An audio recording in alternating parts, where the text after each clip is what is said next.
One, the records you have to be 100% original to you. So you can't, like, you can't record your version of a Beatles song and put it on a record. You can do that on YouTube, and I encourage you to do so. I do that all the time. That's when I record, like, I recorded a Supremes song a few months ago because I felt like it, and I put it on Tumblr. I didn't put it on HitRecord because on HitRecord we only make original stuff. Because, like it or not, and I do think that intellectual property laws these days are sort of outdated, but they're the law. And so if we're going to have a legitimate production company, we follow the laws. So only put up stuff that's yours. You grant every user on HitRecord.org the right to remix your records, which means basically that anybody who's on HitRecord can download what you put up there, do whatever they want to it, and upload a new version of it. And that's, like I just described, how Morgan happened. I took Sarah Daly's text and I read it. And because she had put it on HitRecord, she gave me the right to do that.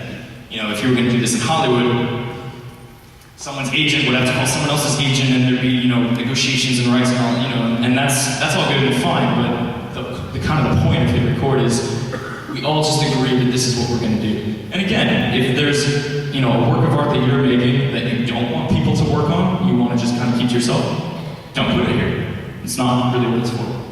The third thing, you grant HitRecord.org the non-exclusive right to monetize your records, sharing what we make after costs with contributors 50-50. That's a lot of words. I'm going to point out a few things that I think are important. The non-exclusive part, I think, is really important.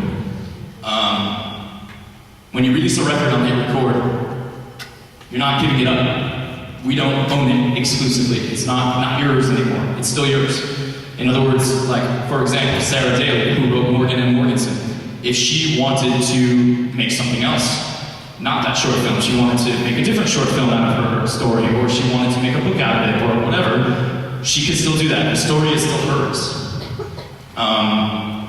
And that's important, I think, because, I wouldn't want to just, like, give up my work and my copyright without, I just think it's important that it's not exclusive, so it's still yours. But we also have the right to use it in our production company. So, for example, when Sarah uploaded her story of Morgan and Morganson, even though she didn't give up the rights to it, and she still has the rights to it, we can use it. So when we're going to put out a DVD and book and put that short film on it, we have the right to do that. And we have the right to make money with that. What happens with the money is this. We do these productions. For example, this tonight is actually a production. It's not the most lucrative production we've ever done, but it's, UPenn is paying HitRecord a bit. And so there's going to be some profits. When there's profits from a production, those profits get split in half. Half of it goes back into the company to, like, run the website and, like, bring us here and pay expenses and stuff like this. And the other half goes to all the different contributing artists. So, for example, tonight, the profits from this show that we're doing tonight, half of it will go back into the company, and half of it will get split up amongst all the different artists whose work showed here tonight. For example, all the different music that you heard before I came out, the pre-show music, that was all HitRecord songs. So all of those musicians, all the different musicians who played on all those different songs are going to get a little piece of the money that UPenn is paying us tonight. All the people, 300 people that worked on Morgan, they're all going to get a little piece of the profits that we make tonight, etc. And so, tonight's one example, but when we do bigger things, like, for example, we are going to put out a DVD/book, and hopefully, we'll sell a bunch of them. And the profits will get split down the middle, half to go back to the company, half to go to all the different artists whose work appeared in that DVD and book. And again, the point of this is not to make money. If my goal was to make money, I wouldn't be doing online collaborative art. I'd be, like, producing horror movies or something. Not that I'm not going to produce a horror movie.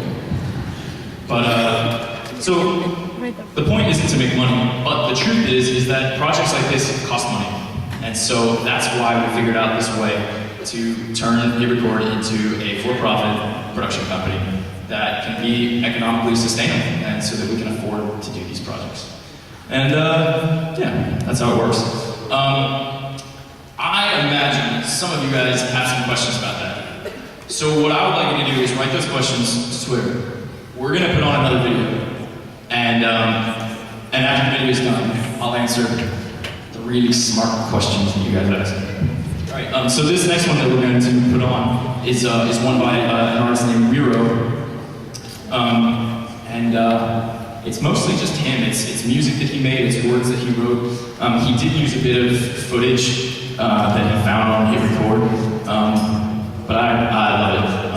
And it's called "And a New Earth."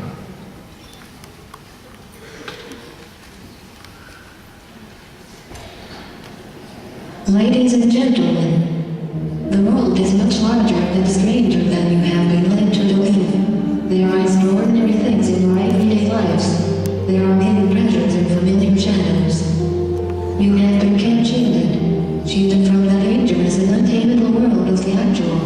We handed it all to you on a plate, packaged in pristine, but blandly mass-produced trinkets, the omnipresent corporate cafes, the unchallenging brainless solitude of processed media that fills your screens and airwaves.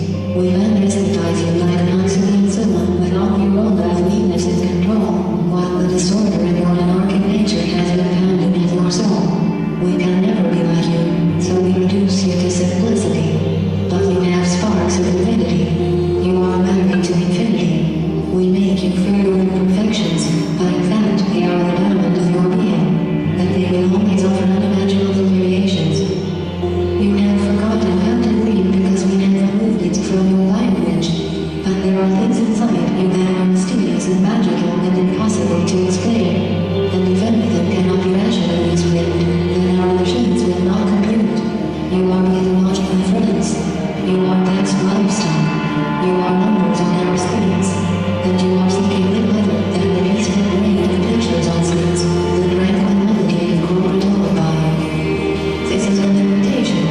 Pull down your newspapers.